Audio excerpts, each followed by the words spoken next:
Hello, life changers, and welcome back to the Transition Puzzle. On this episode, we have a new topic and a new guest for you. Our guest is Cynthia McCarty, and today we are going to be talking about navigating school and careers in your 50s. So that is what we're going to talk to you about today. So let me introduce Cynthia McCarty real quick. She has a bachelor's in music business. She has a master's in special education. She's a wife, mother, and grandmother. So I'm going to pass it over to Cynthia McCarty so she could tell us a little bit more about herself so we can start getting to know her before we jump into the topic. So Cynthia McCarty, go ahead, tell us about yourself. Okay.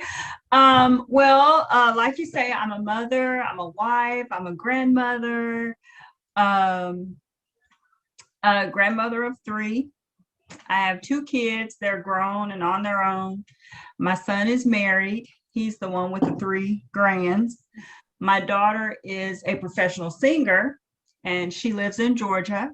So she writes and sings music. And she's busy with that, taking care of herself, doing her own thing. And I started, like I said, I'm in special education. I just finished my master's program with SWASU University, Southwestern Oklahoma State University. Just finished a master's program with them, and getting into teaching, having my own classroom and teaching. So I will be starting at a high school here when school starts in August. All right. So getting into education. Yes. Oh, yes, we need more educators. So we are talking about navigating school and careers in your 50s. Mm-hmm. So you said you have a bachelor's in music and also a master's. So when did you start those degrees? Were they in your 50s? Were they earlier and you finished in your 50s? When did you start the college lifestyle? Well, I started the bachelor's in music business. I started that in my late 40s because my daughter was signed to a recording contract in 2010. She was signed to a recording contract. And so I figured that, she was fresh out of high school in her first year of college, and hearing the stories that you hear about the entertainment business, I decided that I would be her manager. And so after going at that for about a year, managing her, traveling with her, I decided that it would be beneficial, and talk to my family about it. And we decided it would be beneficial if I got a degree in music business. And that would be, and that taught me about writing the contracts and negotiations and, negotiating her pay, writing those contracts, reading those contracts, talking to lawyers, all those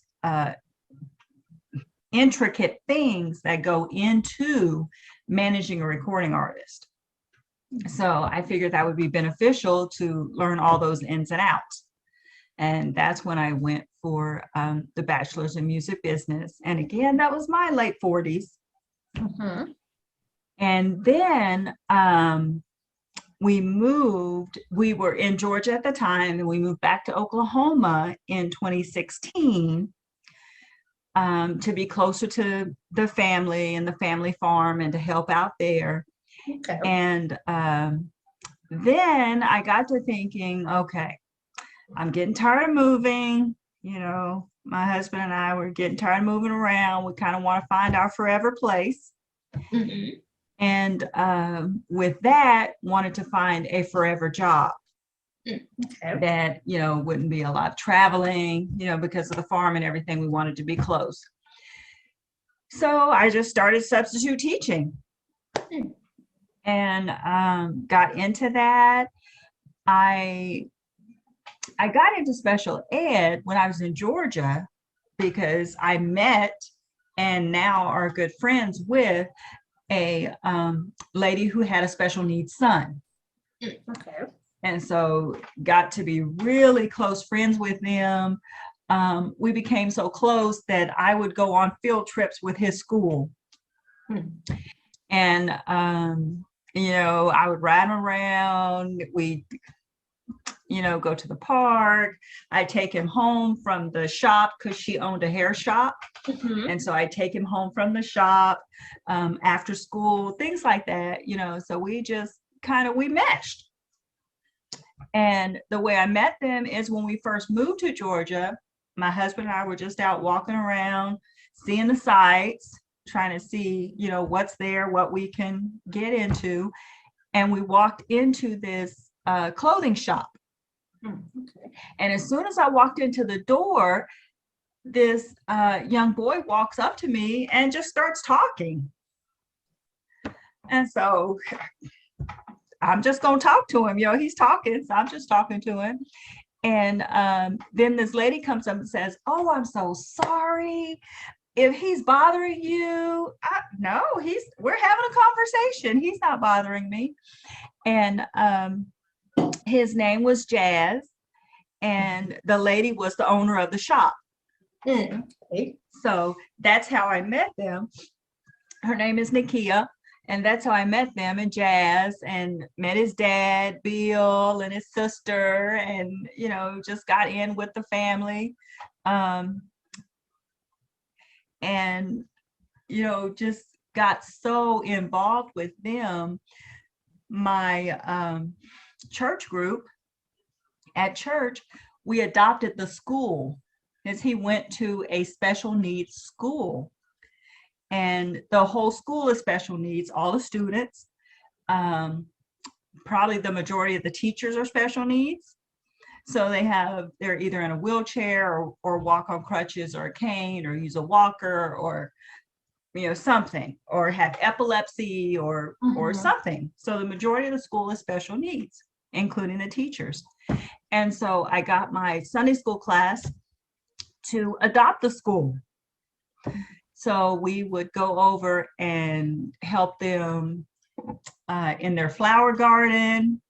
We went over and helped the flower garden on the grounds. We would get them school supplies, teacher appreciation. We would send stuff over there for the teachers, gift cards, baskets. We adopted a family for Thanksgiving, for Christmas. So, we provided them a meal, clothes for the kids, school supplies, stuff for the parents even. So we just adopted them and got so involved with that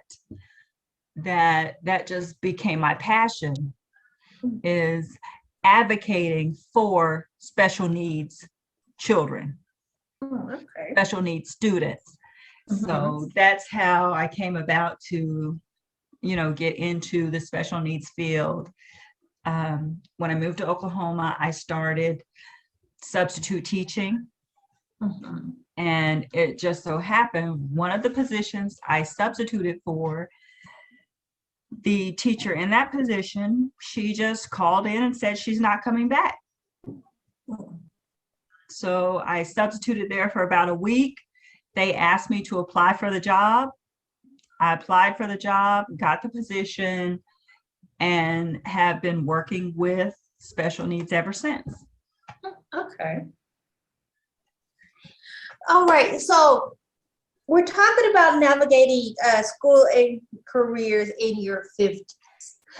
So tell me, how was it, one, to go to school in your 50s, because you also said you started your bachelor's in your late 40s, so around 50. So how was it going to school, being in the classroom with basically people half your age? How did you deal with that? How did you make friends with your classmates and interact with the younger generation, and they saw you, they probably thought you were, someone's grandmother. So how did you prepare yourself in order to, face that and face your fears and go into the classroom and do what you had set your mind to do? Well, actually, it wasn't a fear per se because I had my family support behind me. Okay. We discussed it. We said, yeah, it'd be a good idea. Okay, I'm going to do it. So I had the family support behind me. But actually, both times I took classes online. So I didn't have to physically go to the campus. Mm-hmm. I took classes online. With the music business, there was a lot of team projects. Okay. Where the teacher would divide us up into teams and we'd have to work on the project together. So we did that, what was the app at the time where you talk? It wasn't Zoom. It was some other app where you can talk and see people. Oh, yeah. It was through Google. Oh, yeah. Google. Yeah, Hangout. What they call it? Google Hangouts? Yeah, okay. It was Hangout. Yeah. So we did that through Hangout. And we created, whatever the project was. We created projects, putting music to presentation that we did. We put music to a presentation and things like that. So, and yeah, the other students were, some of them were, fresh into high school, but some of them were like me, adults that decided to go back to school and get a degree in something. Okay. So they weren't all, young in their 20s. Some of them were like me in their 40s or even older. Some of them were older than me. So it wasn't, it really wasn't, what am I going to do? Or should I be doing this? Because, like I say, I talked to the family about it. I said, okay, this is what I think will help us, in what we're currently doing and for future. So that's how that came about. Yeah. Well, it sounds like it was more of that self-motivation from you and your family is what got you going, and not per se the environment that you were in. Right. And so, like in my book, and like I always say, everything starts with self. And so when you have self, when you know why you want to do something, what are you doing it for? Being your self-motivator, because yes, we want other people to motivate us, but if it's not there, then where is that motivation? So it sounds like it was that motivation coming from self, coming from family that got you through. Yeah. And not per se the environment and what other people thought. Would you say that is correct? Absolutely. Yeah, I'd say that's correct. Okay. Because we come from a very supportive family. Okay. When we were growing up, there were, 9 of us. So we did a lot of things together. We did a lot of things, supporting each other, working together, getting it done. So, and that's what I try to instill in our kids is that, if you can't depend on anybody else, you can depend on family. Yes. Oh, I agree with you 100%. Yeah. If you can't depend on anybody else, I've got your back. So that's what we instill in our kids and, in our grandkids, family is there. We're going to be there to help you through whatever. All right. Oh, I love that. Yes, family is everything, because I tell people it's family can fight, but you're family, so you work it out.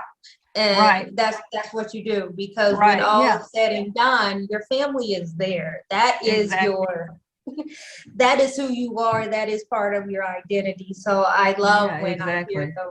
those stories. Family is everything.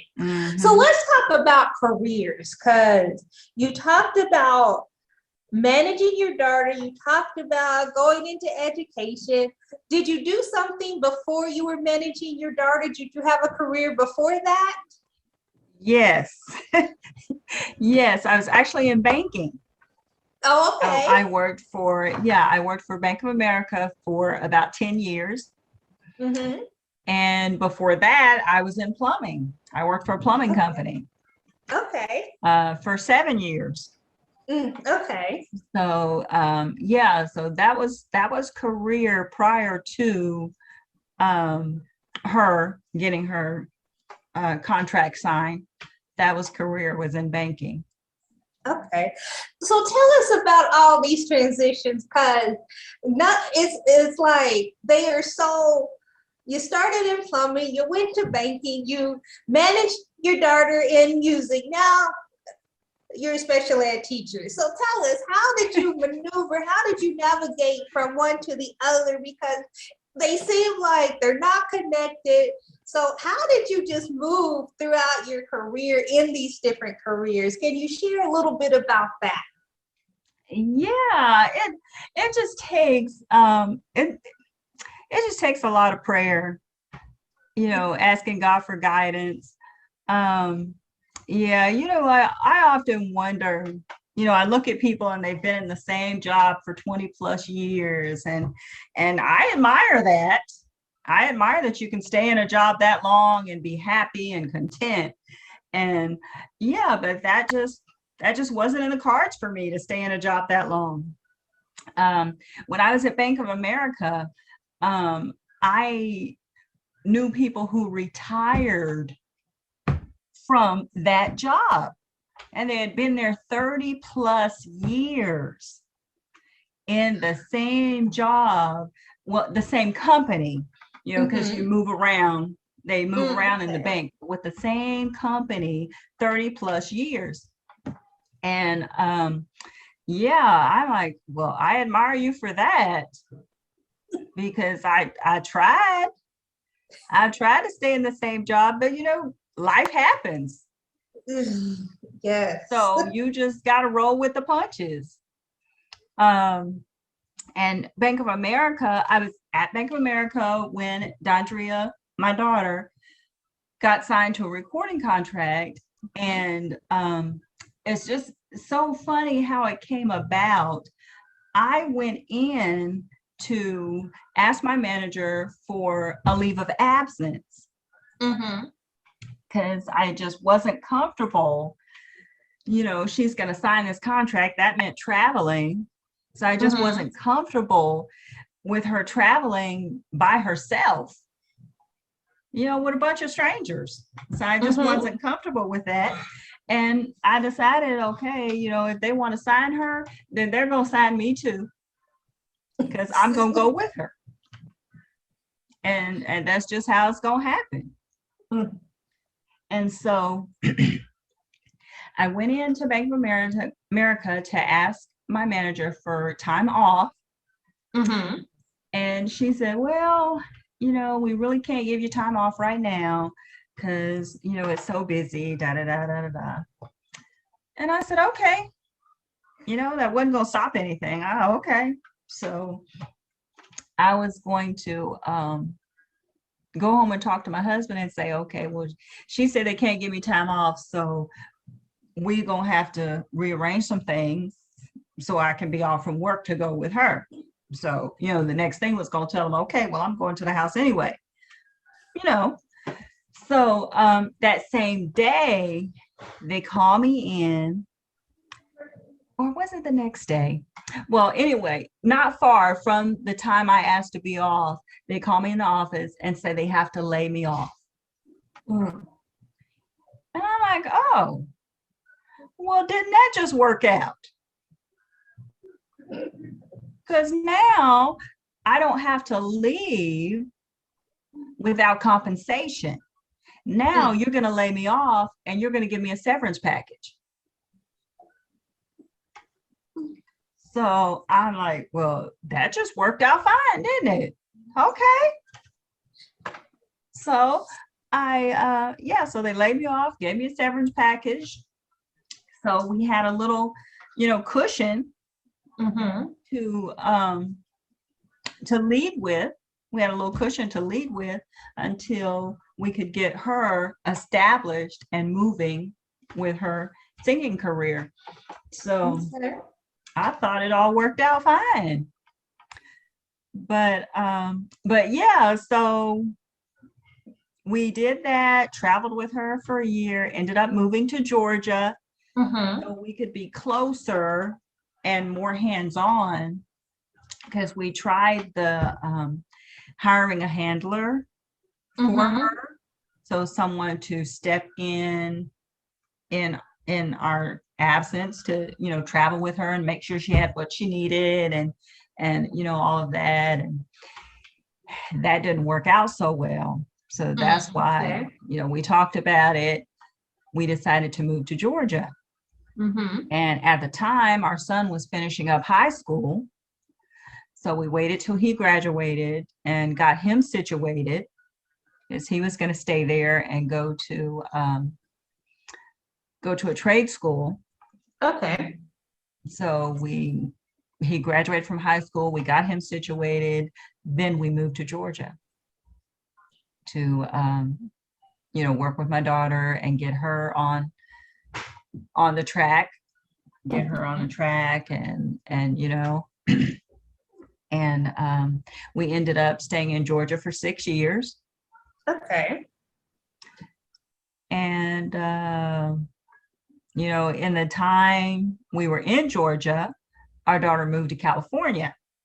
Oh, okay. So we weren't going to do that.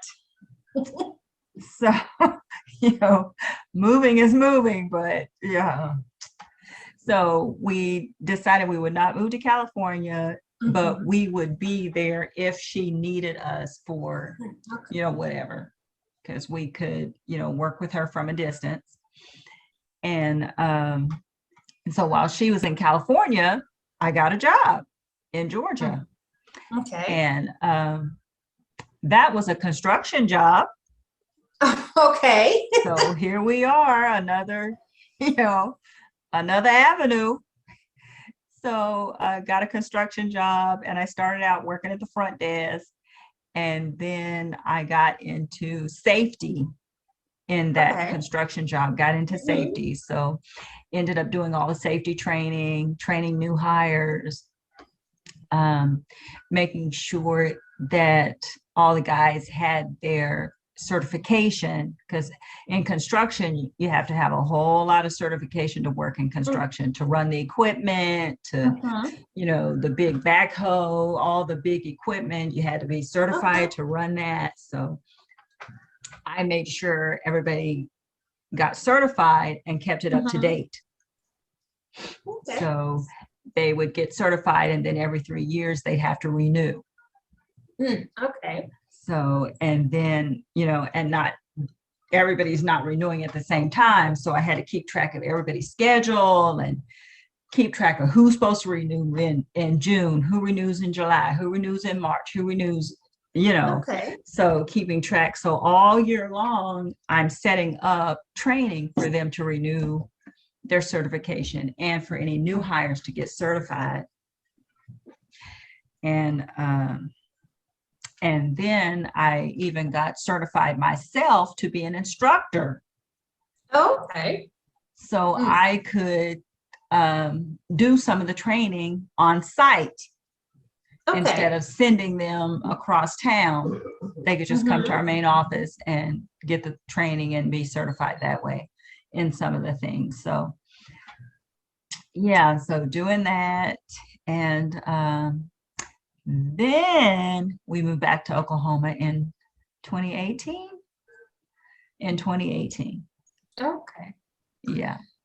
All right. So we have about 5 minutes left. So I want to ask, we're talking about navigating school and careers in your 50s. And sometimes people think when you're 50s, You should be at the end of your career. You should be thinking about retirement. But it seems like you have started a few things in that late 40s, 50s. So what would you tell people to encourage them to keep on living throughout their 50s? I say, live like you're dying.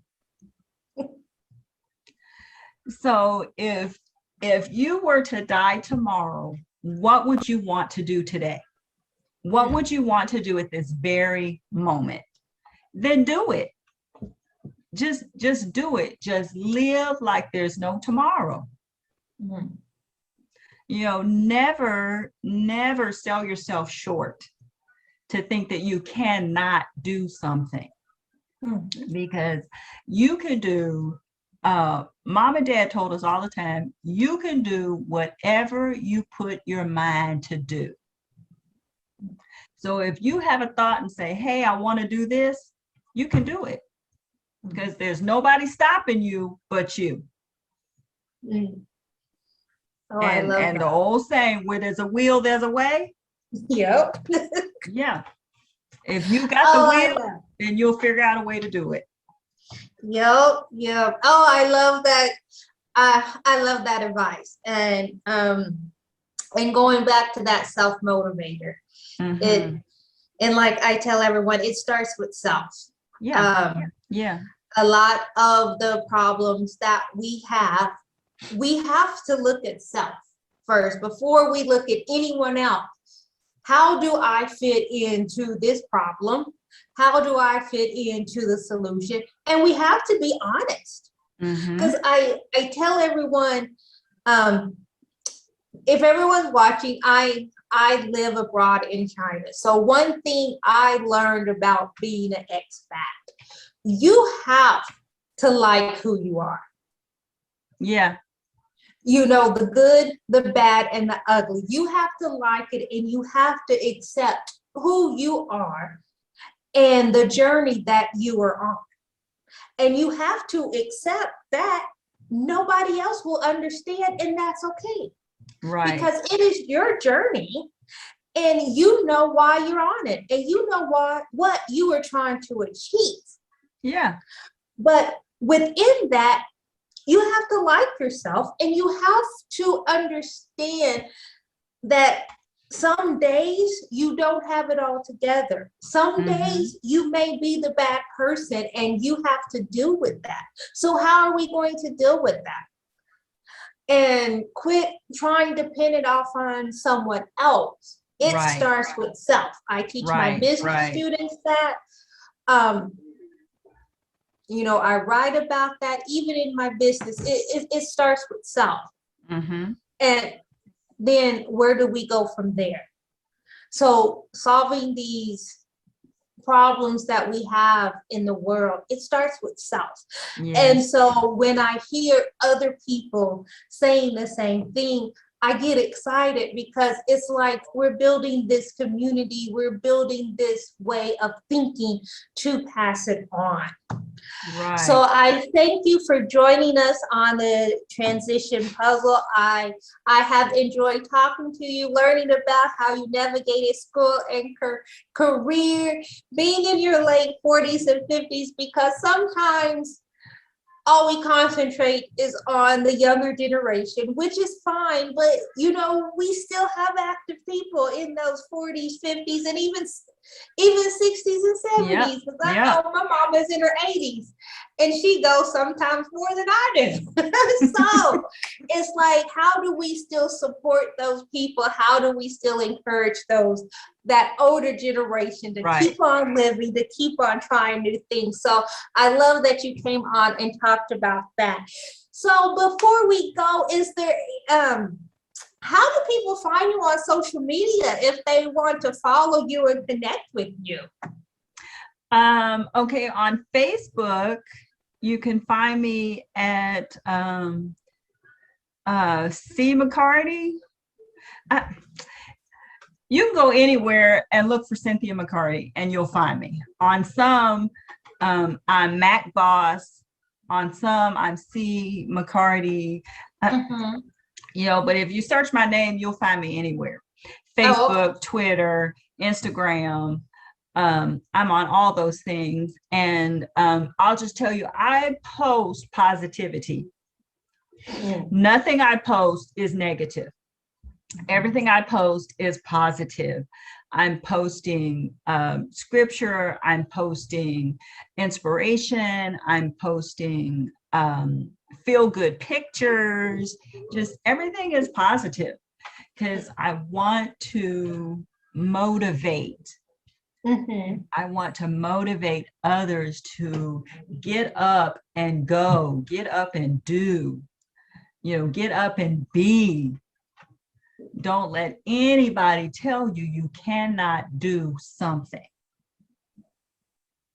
Oh, I love If it. you have the will to do it, there is a way to get it done. Exactly. Oh, I love it. And is there anything that you are supporting now? Maybe a cause, a social issue? I support, one, I'm an advocate for special education. Okay. So I support that. I support my daughter, Dondria, her music. So you can find her. She's got lots of music out there. You can find her. Her name is Dondria, Dondria. I support, of course, my son. He's a mechanic for a car dealership in Kingfisher, Oklahoma. Mhm. So I support him. Yeah, I support positivity. All right, so we are coming to the end of our show.